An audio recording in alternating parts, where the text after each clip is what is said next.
Hey guys, this is Maggie from Rock Paper Copy, and you can find us on www.rockpapercopy.com. In this short video, I wanted to tell you about the main difference between Bluehost and Namecheap.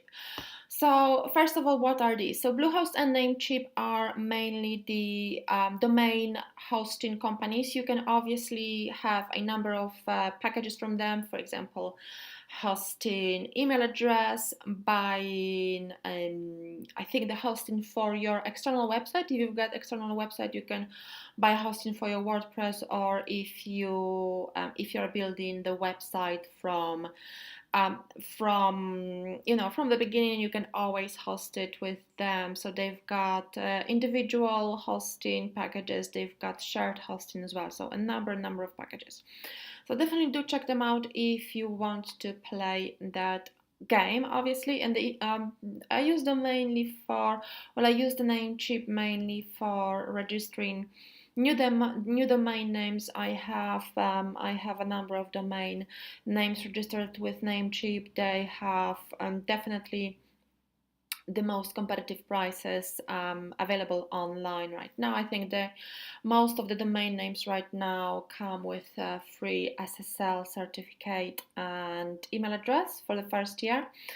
As far as I know, as far as at the time of when this video is made, which is 1st of October 2018. But the main difference that I have noticed so far is when you host a WordPress website. So if you buy the hosting packages through Namecheap or the hosting package through Bluehost, you want to host your WordPress website, that's when you notice the main difference. So Bluehost is considered the obviously much bigger player when it comes to WordPress.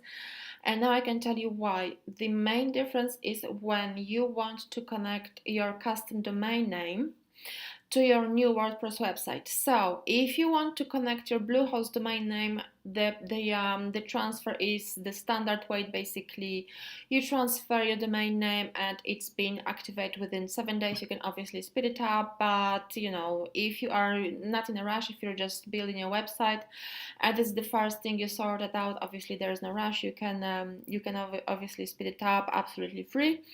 But this is the standard and it is being done in the background, and when the domain name is connected, basically your homepage is, let's say, your homepage.com, and then you open your blog, and then the URL says your homepage.com/blog. So that's the main difference. So the pages URL addresses are much more SEO friendly. So if you were to have a page called Red Flowers, if you would open this page, your URL would say yourdomainname.com/redflowers.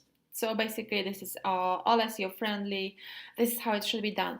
Now when it comes to Namecheap, it isn't done the same way basically. So Namecheap, the one of the main players, obviously the new name on the market, but already quite a major player when it comes to connecting the domain name to WordPress. Basically they haven't got this function at all. The only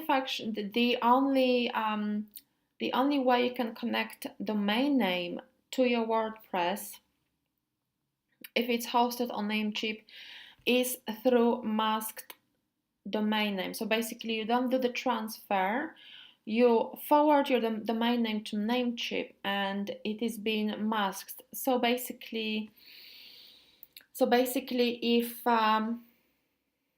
the URLs are not as SEO friendly as in the previous example, URLs look the same way as on your homepage. So for example, your homepage would say yourpage.com, and then Red Flowers page URL would look like yourpage.com again. So we wouldn't have this kind of SEO friendly URL as with Bluehost. So this is very serious. This is a very serious thing, very bad for SEO, and that's why the service is cheaper, and that's where the difference is. I'm sure there are more differences. This is the first difference that I noticed between those two, when it comes to domain names, when it comes to hosting, when it comes to WordPress. I'm sure there are more differences. But basically, if you are serious about opening a WordPress website, definitely do it through Bluehost. They are considered as the go-to hosting company for WordPress, and I'm not sure why I chose Namecheap, because I chose it on so many occasions. I just thought, okay, they've got WordPress hosting. I'll try it, but I am not that impressed. With their domain name transfer. So basically, I spoke with their support. I chatted with their support, and basically they said this is actually the only way to connect domain name to WordPress website. So this is absolute shambles. So I hope they will sort it out soon. I hope this is just something that they work on at the moment, but for the time being, this is not satisfactory, especially that this is just I don't know, it's blowing up my mind. I don't know, I just don't understand it. Okay, I hope you found this video useful, and as always, please click like, please subscribe to my YouTube channel for more SEO tips and e-commerce tips, and also find me on www.rockpapercopy.com. Thank you so much. Bye bye.